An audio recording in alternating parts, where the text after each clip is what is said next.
이 지금 시대를 어떻게 읽을 것이냐, 구체적으로 우리가 어떤 희망을 붙잡을 수 있을까라고 하는 것에 대해서 말씀드렸습니다. 소개한 내용 중에 이제 의료복지 사회적 협동조합을 잠깐 소개해 주셨어요. 제가 30대, 그러니까 정확히 한 35년 정도 됐는데 지역사회에서 환자들 보는 의사로서 이렇게 가다가는 사회가 망가질 수 있겠구나 라고 생각해서 크리스찬 공동체, 젊은 크리스찬들이 모여갖고 기도를 하면서 우리가 이 현실들을 우리가 어떻게 극복할 것이냐 라고 고민하고 기도하는 과정 중에서 만들어졌던 부분이 의료복지 사회적 협동조합입니다.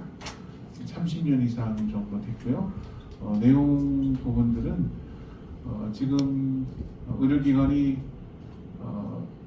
되게 사람들을 치료만 하는 형태로 환자를 보고 있는 형태인데, 인구 구조가 변하게 되면은 이렇게 가당하는 건강보험이 감당하지 못합니다. 또 의료 자원이 제한적인 부분이기 때문에 이렇게 가다가는 가난한 사람들이 제대로 치료받지 못한다. 그래서 마을을 기반으로 해서 전체 지역 주민들이 제대로 건강관리를 받고 사전 예방 갖고 건강관리의 시스템이 되지 않으면 한국 사회는 나간다. 그런 것들에 대한 절박감을 갖고 의료복지 사회적 협동조합이 됐습니다. 그리고 중요한 개념은 치료만 하는 것이 아니고 돌봄이 같이 들어가야 된다. 돌보지 않으면 질병이 많이 생기는 거니까. 그래서 지금 개념 부분을 의료와 돌봄을 같이 묶어야 되는 것이다. 주치 제도를 통해서 통합 돌봄을 통해서 묶어야 되는 것이다 라고 시작했던 부분이 협동조합 운동입니다. 30년 지나고 난 다음에 이 개념을 지금의 정부가 어떤 식으로 사회 문제를 대하겠구나 라고 인식한 거가 지금에 있는 통합 돌봄입니다.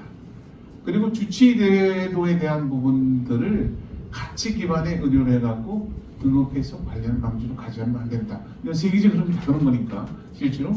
그래서 정부가 지금 하고자 하는 가치 기반의 의료, 통합 돌봄 이런 부분들을 먼저 개념을 가지고 지역사회 내에서 교회와 더불어서 크리스찬 공동체가 시작했던 흐름이 이미 30년 전에 제도가 만들어지기 전에 시작했던 운동이 지금 얘기하는 주치 운동이고 통합 돌봄 운동입니다. 그 내용 부분 안에. 그러니까 정부가 지금 내놓은 주요한 정책 과제의 상당 부분은 민간에서 먼저부터 시작됐고 또 기초를 놓는 작업을 했다고 하는 겁니다.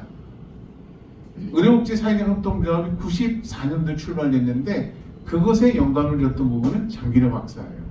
그렇죠? 지금의 건강보험의 기초를 놓은 장기려 박사가 청십자 운동이 있었기 때문에 의료복지 사회적 협동조합이 있었고, 의료복지 사회적 협동조합이 있었기 때문에 지금과 같은 새로운 의료의 혁신적 변화, 주치 운동이 가능하고 또 통합 돌봄이 가능한 변화를 했다고 하는 것입니다.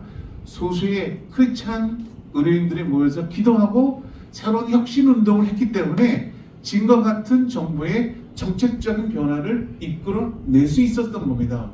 그렇게 하는 것은 30년 전에 절박하게 기도하고 이 운동이 되지 않으면 한국 사회가 무너질 수 있다는 것에 대한 절박함이 있었기 때문에 저는 그런 사회 변화를 추동하는 힘이 생겼다고 생각을 합니다.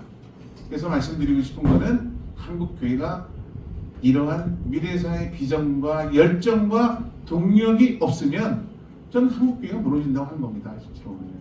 그런 부분에 있어서 한국 교회가 소망을 가져야 된다. 그리고 크리스찬들이 갖고 있는 그 하나님 나라의 비전이라는 것이 사회를 변화시키는 비전으로서의 동력이 돼야 되는 부분인데, 크리스찬 얘기할 때 이것이 한국 사회를 변화시키는 동력을 아무도 묻지 않습니다.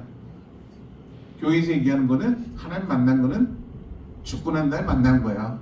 실제로 한국 사회 지금 이 현실을 변화시키는 거는 아무런 관계가 없다고 설교를 하기 때문에 죽고 난 다음에 하나님 만나라고 생각합니다. 그러면 사회를 변화시킬 수 있는 힘이 없죠. 실제로 보면은. 여러분 다 개인적으로 보면은 죽고 난 다음에 하나님 만나는 건데, 이러한 무기력이 한국 사회를, 한국 교회를 병들게 하고 있다. 이런 생각이 들고, 제 강의 초점 부분들은 이 한국 사회가 병들고 있는데 이것을 어떻게 소생할지에 대한 고민과 또 비전이 하나님 나라에 대한 비전 속에서 새롭게 만들어져야만 가능하다라고 하는 말씀을 드리겠습니다. 슬라이드에 대한 부분들은 현실에 대한 분석 내용이기 때문에 슬라이드 내용이 많은데 빨리빨리 넘어가도록 하겠습니다. 우리나라는 급격히 고령화가 이루어지고 있습니다.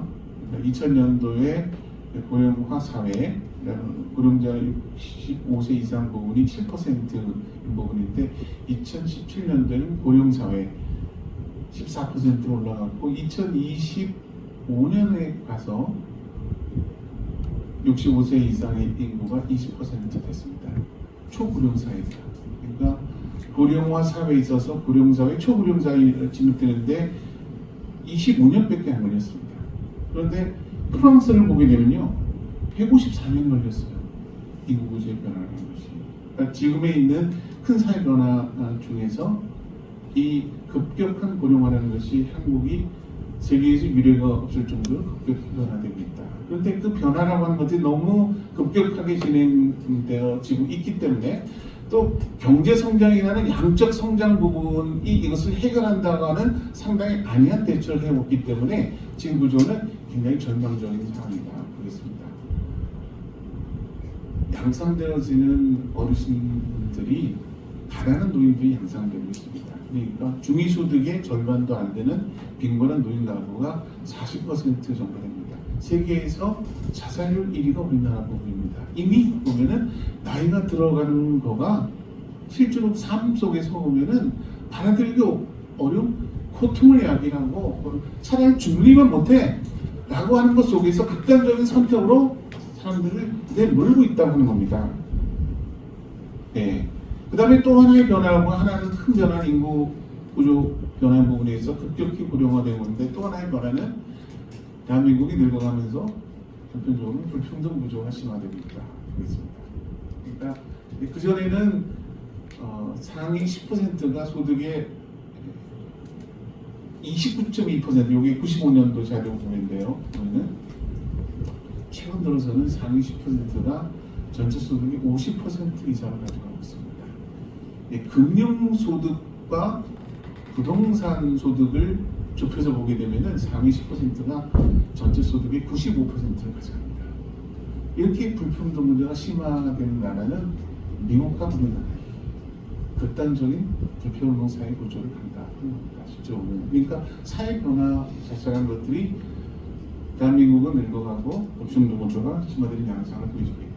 단편내용 부분들이 여기에 오징어 게임에서 매체에서 나타나는 부분들이 이게 보면은 실제 영화에서 나타나는 부분이 아니고 생명을 담보로 해서 치열한 경쟁을 싫어하지만 살아가는 사회가 바로 한국 사회다 이렇게 보겠습니다. 그래서 그동안의 사회 변화를 압축해서 보게 되면은 경제 성장이 사회 변화의 중심적인 테마이지만 흐른 내용물 같은 경우에서는 효율성과 경쟁입니다. 이것을 갖고 극대화시킨 겁니다. 경제 성장을 극대화하는 논리 자체가 한국 사회를 이끌어가는 중점 원리로 받아들였다. 그런데 개인으로 봐서는 생존하기 위해서 경쟁에 나설 수밖에 없는 겁니다. 그 책임 자체를 개인으로 주고 그래서 그 과정에서 나타나는 부분이 경쟁에서 뒤처진 사람은 루저가 되는 거예요. 사회에서 버림받으면서 되는 거고 점점 그것이 불평등 구조가 심화하는 양태로 변화되고 있다고 보겠습니다. 이 각종 자료를 보면 여기 이렇게 나타나는 부분인데요.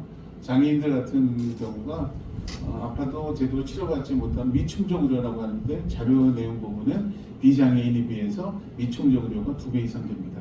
코로나19 때는 그거 자체가 보면은 4배 이상이 올라갑니다. 실제로. 그러니까 지금에 있는 대처라는 것은 어떻게 말하면 글로벌 감염병이 있는 위기 상황에서 재난 같은 속에서는 특별히 장애인들이라든가 고령자 같은 경우는 더 심각하게 피해갑니다. 코로나19 때 집중적으로 사망자가 났던 부분이 바로 요양병원하고 요양원입니다.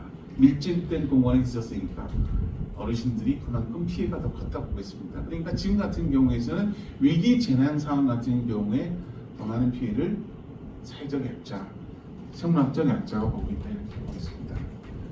그리고 고령화에 따라서 이제 의료비용이 계속적으로 이제 추가되어지는 그런 과정 부분이라서요. 이미 의료비의 65세 이상이 50% 이상을 가져가는 형태입니다. 근데 의료비가 점점 증가되어서 감당하기 어려울 부분인데 2040년 정도가 되면은 의료비가 400조까지 합니다. 우리나라가 감당하기가 어려운 이미 의료비가 GDP의 10%를 넘어가는 그런 상황 부분이었는데 감당이 어려운 상태로 갑니다. 그런데 주요한 비용 같은 경우는 나이 들어서 질병에 대해서 치료받는 비용인데 그것을 관리를 안 하는 겁니다.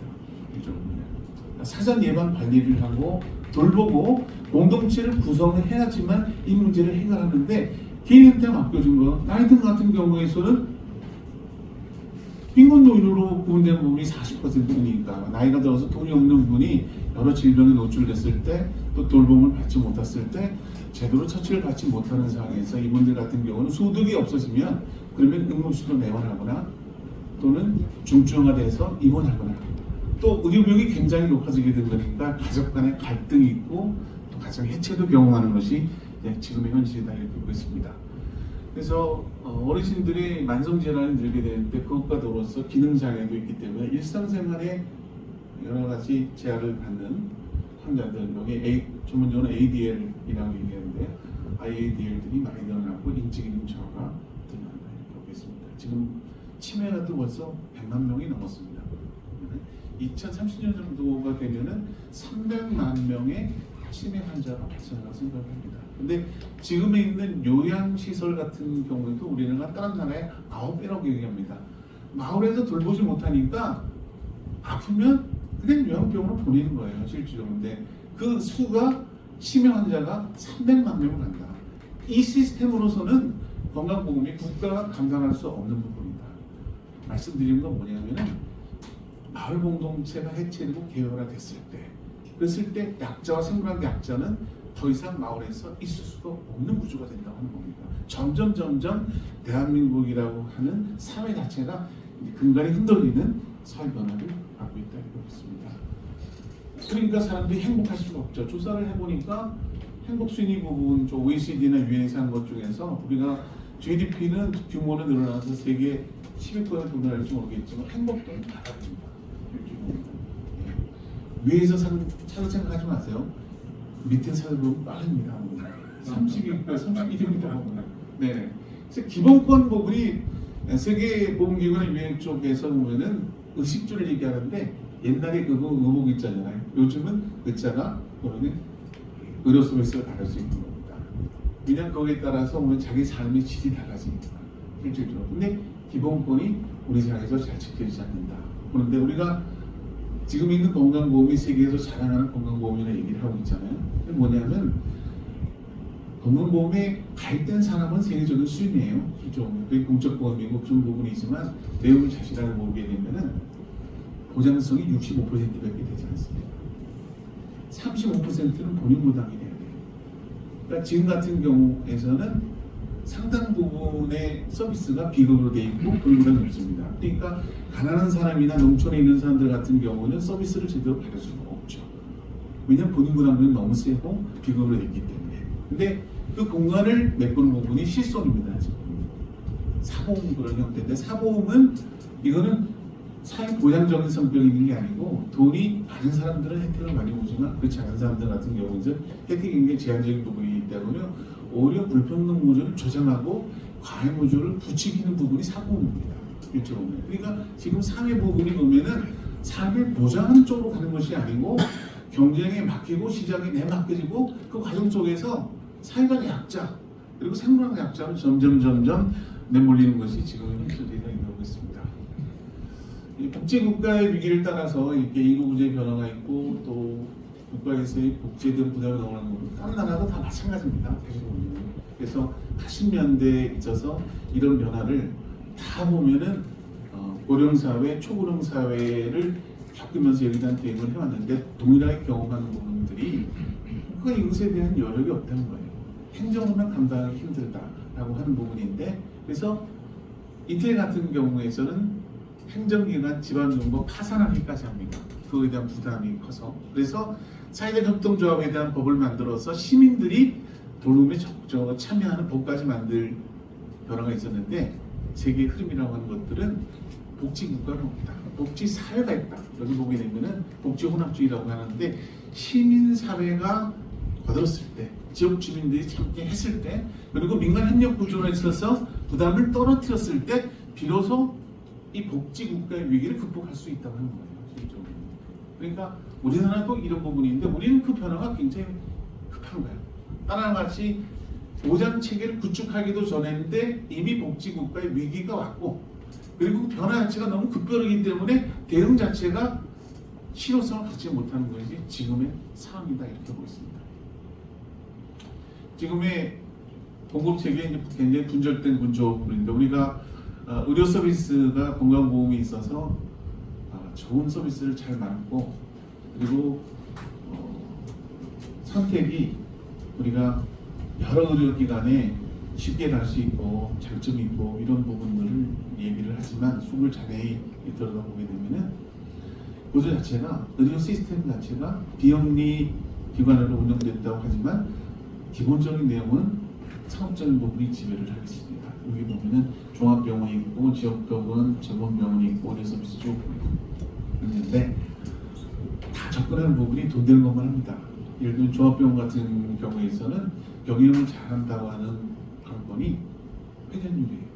처음에 딱 일주일에 들어왔을 때 수술하고 그리고 종환자 치료를 하고 이때가 오면은 제일 많이 돈을 쓸 때입니다. 오면은 일주일 오면. 예. 그리고 아무것도 해줄 수 없을 때는 종합병원에 내버려 두지 않죠. 일주일 오면 회전율을 높이게 하는 부분인데, 일주일 그런 다음에 아직 수술자가 아물지도 않았는데 나가라는 거예요. 일주일 오면 나가라고 하는 거가 지역에 누구랑 연계돼서 지역 연계 체계가 있고 누가 돌봐줄 사람이 있냐 그러면 그런 거 없어요. 일주일은. 실제로는 다 지역 연계나 퇴원 후에 여러 가지 연계 구조가 있어야 됨에도 불구하고 그런 게 없는 거죠. 그럼 다른 사람들 같은 경우는 돌봐줄 데 없기 때문에 다시 병이 다시 와서 입원하거나 또 갈 데 없으면은 결국에서 요양병원 가게 됩니다. 그렇죠? 이게 지금의 구조라는 것들이 서로 연계가 없고, 의원도 지역병원도 종합병원도 다 보면은 경쟁입니다. 실제로 다 병원끼리 유기적인 연계성이 옵니다. 다 각자가 최대한의 이익을 내는 게 목적입니다. 서로 협력하지 않아요. 그 피해는 누가 있냐면은 결국에서는 시민단한테 오는 거죠. 왜냐하면 가서 CT를 찍었는데 여러 가지 이유로 이건 질이 안 좋으니까 안 됐다, 시간이 지났으니까 또 다시 해야 된다 그러면은 CT를 찍을 수밖에 없죠. 그러니까 상당 부분의 의료 자원의 낭비가 있음에도 불구하고, 공급자 입장에서 불구하고 의료비는 계속 올라가는데 지금 같은 경우에서는 의료 자원이 효율적으로 사용되지 못하는 부분이기 때문에 지금 구조로 가게 되면은 한국 사회 내에서 의료 보장을 기하거나 또 사회 보장을 기대하거나 이런 건 굉장히 어려운 구조라고 하는 겁니다. 네, 그렇게 하고 문제가 있을 때 다 이게 복지기관 찾아가고 또 보건, 주거 다 찾아가면은 장애인들이나 어르신들 돌보는데 찾아가면은 행정기관이 다 분절화돼 있어요. 정보가 가게 되면은 복지관에서는 어떤 서비스를 받을 수 있고 의료기관은 어떤 서비스를 받을 수 있고 여기서는 어떻게 할 수 있고 다 정보가 관리되고 이렇게 해야 되는데, 가보게 되면은 아쉬운 사람만 다 쫓아다녀야 돼요. 일주일적으로 보면은 행정기관도 준비가 안 됐다 이런 것을. 중앙기관 같은 경우에서는 부처 간의 협력 구조가 있어야 되는데요. 보면은 밑에 단위에 보면 보건소 하나 있고 지자체가 할 수 있는 역할이 있어야 되는데 행정기관 쪽에서 행정동력만 냅니다. 사실 보면. 그러니까 통합돌봄이라고 하는 것들은 사실은 부처 간의 유기적인 연계성이 있어야 되는 것입니다. 지금 통합돌봄을 맡은 북이 지자체 쪽에서는 다행히 부분인데, 이게 분야가 주거 분야도 있고 복지, 보건 다 분야가 있기 때문에 하나의 과, 그러니까 복지 있는 과장이 다른 부처를 협력을 요청하는 걸 할 수가 없어요. 구조 자체가. 실제로. 그러니까 과 단위에서는 통합돌봄이 거의 불가능한 구조인데, 지금에 있어서 통합돌봄 북을 유지할 수 있는 거는 전국에서 3군데밖에 없습니다. 그러니까 광주 서부 쪽하고 그리고 은평구하고 성동구 서울 쪽에, 그거를 제외하고서는 다 보면은 기관 자체가 분절화돼 있어갖고 실제로는 통합돌봄이라는 정책 의지는 있지만 실질적으로 통합돌봄이 작동되지는 않는다 이렇게 보겠습니다. 그리고 의료기관 쪽에서는 89년도에 건강보험이 되고 난 다음 수가가 시장 수가 67%니까 환자를 보는 방식이 환자를 많이 빨리빨리 보는 겁니다. 3분 치료를 해야 되는 거죠. 그렇죠. 왜냐하면 돈이름을 기록해야 되니까. 진료비가 책정되고 약 처방이 가고 검사되고 설명하는 거는 효과가 없어요. 설명을 많이 하면 많이 할수록 보면은 돈이 납니다. 진료관에 들어오면은 일단은 서로 얼굴을 쳐다봐야 되는데 눈이 쳐다봐야 되는데 눈 쳐다보고 얘기하면은 길어져 안 됩니다. 그래서 진료기관 오게 되면 스케줄 보면은 환자를 보지 않고 모니터만 봅니다. 체크해서 처방이 제대로 들어가는지 이것만 체크하는 거니까 결국에는 의사도 또 의료기관도 죽을 맛이 보면은 환자를 갖다 많이 보지 않으면 하루에 70명 정도를 보지 않으면은 사실 의료기관을 유지하기가 어려운 부분이기 때문에 와서 보면은 꼭 필요한 것만 체크하는 거예요. 보면 병명이 맞는지 제대로 약을 먹고 있는지 그것만 체크하고 환자를 많이 보는 쪽으로 대처하는 거죠. 그러니까 의료기관조차도 사실은 보면은 제대로 치료가 되는지 안 되는지 또 가난해서 여러 여건으로 못하는 사람들을 챙기는 구조냐면 그렇지 않습니다. 지금의 95%가 단독 의사 개원 방식인데 간호사조차도 없어요. 간호조무밖에 없는데 약을 타고 난 다음에 안 오는 분들이 있으면 궁금하잖아요. 연락을 해서 왜 안 오시는지 어떤 분위기를 체크해야 되는데 일반 병원 쪽에서는 하지 않습니다. 의료사 쪽에는 책임을 한 다음에 방문도 하고 또 협력도 하고 지역장을 연계하는 작업을 하는데 그렇지 못하다. 네. 그래서 지금 같은 경우에서는 이 만성질환의 관리 부실로 해서 만성질환이 증가되고 의료비가 증가되고 이렇게 응급질 환자, 중환자실이 늘어난다. 이게 현실이고 의료비가 이렇게 늘어나는 상태여서 네. 이대로 가면요 건강보험 자체가 2060년 되게 되면 마이너스 5,762조 우리나라의 재정을 다 끌어넣는다 하더라도 2년치를 다 넣는다 하더라도 건강보험의 재정을 메꾸기가 힘들다. 40년 정도가 있으면 우리나라의 7대 공적보험이 다 재정보가 됩니다. 국민연금도 그렇고 장기한보험도 그렇고 건강보험도 그렇고 다 그럽니다. 그러니까 앞으로 보면은 30년의 미래를 예상하기가 굉장히 어려운 상태다. 이렇게 보고 있습니다. 그러니까 지금의 구조라고 하는 부분들은 사실 대한민국의 근간이 흔들리는 쪽 부분이기 때문에 지금의 구조에서는 사실 지금의 어려움을 극복하려는 동력을 찾기조차도 어려운 부분이 솔직한 현실이다 이렇게 보겠습니다. 그런데 저는 그렇게 보는 이유 자체가 다 분절화되어 있고 1인 가구가 있고 다 개별화되어 있어요. 일적으로는 다 경쟁지향적인 그런 부분이 되어 있는 상태이기 때문에 그런데 지금에 나타나는 주요 현상들이라는 것들은 결국에서는 개별화됐기 때문에 발생한 사회 문제가 굉장히 많은 거예요. 돌봄에 대한 문제가 공동체에 설 자리가 없기 때문에 발생한 사회 문제가 사실은 지금에 벌어진 여러 상황들을 다 대면하는 거라고 볼 수가 있는 거거든요. 실제로는. 그러니까 국가가 시스템을 통해서 이것을 보장하는 부분이 국가의 행정력만으로서 이걸 대처하는 건 불가능하다.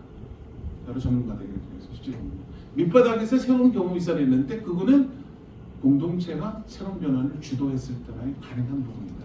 이렇게 볼 수가 있는 거고요. 저는 그 과정 중에서 그렇게 할 수 있는 지금은 못하지만 그렇게 할 수 있는 가장 포텐셜 있는 집단이 저는 교회라고 봐요. 교회가 이 상황들을 절실하게 봐야 된다. 저는 한국 교회가 한국 사회 내에서 의미 있는 기여를 할 수 있는 마지막 기회일 수도 있겠다 라는 생각이 듭니다. 지금에 대처하지 못하게 되면은 한국의 지금의 복합적 위기 상황들을 대처할 수 있는 집단이 없게 되면 저는 한국 사회 미래가 없다. 그런 부분이어서 이거는 통합돌봄의 당사자 문제라기보다는 한국 사회의 미래에 걸린 정말 중차대한 문제다. 이런 생각이 들고 저는 이 위기 속에서 새로운 희망을 찾는 작업을 했으면 좋겠다. 이 농촌 붕괴가 계속 이루어지고 있고 그 다음에 이 죽음의 질에 대한 부분 같은 경우도 조사 배당의 40개 중간에서 32개 부분인데 생애 말기 돌봄이나 호스피스 케어를 할 수 있는 그 질을 보게 되면 질도 낮고 비용도 많이 들고 존엄한 죽음이 뒷받침이 안 된다 이렇게 볼 수 있겠습니다. 그래서 저는 마을을 복원하자고 얘기하는 부분들 속에서는 우리가 임종을 맞을 때 종합병원에서 중환자실에서 가족과 격리돼서 이웃과 격리돼서 그렇게 수액을 맞으면서 생애 마지막을 보낼 아무런 이유가 없다. 그런 존엄하지 못한 죽음을 그대로 방치할 수 없다. 왜냐하면은 병원 쪽에서는 계속적으로 보면은 처치는 다 하는 거거든요. 병원 부분에 있어서. 근데 이렇게 가다가는 감당이 못하는 겁니다. 존엄하지 못한 죽음일 뿐더러 이급에 있는 비효율성이 도저히 감당하기 힘들다라고 하는 부분이기 때문에 과감하게 저는 생애 말기를 생애 마지막 부분들을 지역에서 보내자, 집에서 보내자 하는 운동해서 내가 이제 의료복지사회활동을 얘기했던 부분들 의사가 직접 보면 마을에 가게 되면 생애 마지막을 지켜줄 수가 있습니다. 이쪽으로 생애 마지막이 그렇다고 한다면 삶의 방식 자체를 마을 중심으로 재편할 수 있다라고 하는 부분이기 때문에 우리가 한국 사회에 지금 다 보면 개별화되고 개인 경쟁하는 구조 부분들을 마을 공동체로 새로운 작업을 하자. 그렇게 할 수 있는 부분에 있어서 새로운 시스템 부분들을 의료, 복지, 돌봄, 그리고 교육, 그리고 교회가 여기 참여하면서 새로운 변화를 만들어갔으면 좋겠다. 그래서 나온 부분이 이제 여기 얘기하는 돌봄 부분이고요. 여기는 가족 돌봄, 또 여성들한테 돌봄을 지우는 방식을 이제는 사회에 나와서 사회적 돌봄을 해야 된다 이렇게 보고 있습니다. 그래서 2018년도에 장애인 단체들을 돌면서 좀 탈시설에 대한 요구를 하면서 통합 돌봄에 대한 것들이 나왔는데 시행하는 과정에 보게 되면은 정부가 선도 사업이나 시행 사업을 했지만 제대로 잘 진행이 안 됐습니다. 그 중에서 특히 보건의료에 참여는 안 됐고 행정기관 같은 경우는 자기 복지는 복지 따라대로 보건은 보건대로 또 주부는 따라대로 이런 부분들이 이런 혁신적인 변화를 막았다 이렇게 볼 수 있겠습니다.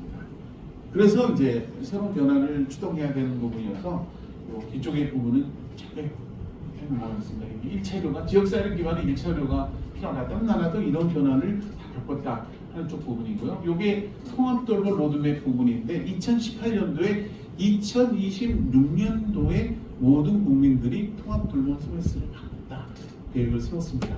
근데 2주 전에 국무총리실에서 지금의 통합돌봄이 잘 되느냐는 점검하는 회의가 있었는데 제가 가고 나니까 보건복지부가 들고 나온 거가 법은 만들어졌는데 지금은 제대로 실행이 안 되는 상태이기 때문에 향후에 보면은 2030년 정도가 돼야지만 비로소 통합돌봄 서비스가 가능하겠습니다. 이러는 거예요. 듣고 난 다음에 전문가들이 이게 말이 되냐? 아니 2018년도 시작해서 2026년도에 보면 하겠다고 해놓고 지금 뭐 하고 있고 아무것도 기반도 만들어 놓지도 않고 그리고 2030년에 그냥 가능한다고 얘기하는 거니까 너무 무책임 없는 말에 갖다가 이제 전문가들도 성토를 쏟아냈었는데 사실은 행정만 갖고는 하기가 어렵다는 겁니다. 그런 부분이 이제 그 변화를 만들어야 된다. 정해야 될 것 같습니다. 그냥 넘어가고 이제 농촌도 이런 변화가 필요하다. 이렇게 통합돌봄이 되려고 한다면 여기에서는 발효공동체가 달라져야 된다. 요거 슬라이드만 하고 제가 이제 마무리해야 될 것 같습니다. 지역사회 내에 의한 돌봄, 지역사회 의한 돌봄, 지방 분권화 이게 이루어지고 여러 서비스가 돼야지만 가능한 부분이다라고 생각되어졌어요. 저는 지역의 시군구, 읍면, 동 단위에 최소한 그 지역에서 누가 돌봄을 받아야 되고 대상자를 파악하고 필요한 서비스를 어떻게 해줄 수 있는 행정해 줄 수 있는 게 있고 또 지역에 해줄 수 있는 게 있고 또 교회가 자원봉사를 할 수 있는 부분이 있는데 이런 것들 통관에 정리해서 이런 시스템을 만드는 부분들을 저는 교회가 주도적으로 했으면 좋겠다 하는 생각이 들어서 저는 이거 자체라고 하는 것들이 일제시대 때 우리가 독립운동을 했고 또 전쟁을 겪고 난 다음에 민족운동 했듯이 지금의 시대 부분에 있어서 갈수록 늦고 불평등이 심한 한국 사회에 있어서 정말 새로운 마을 공동체를 세워나가는 그런 귀한 역할을 한국교회가 맡았으면 좋겠습니다. 감사합니다.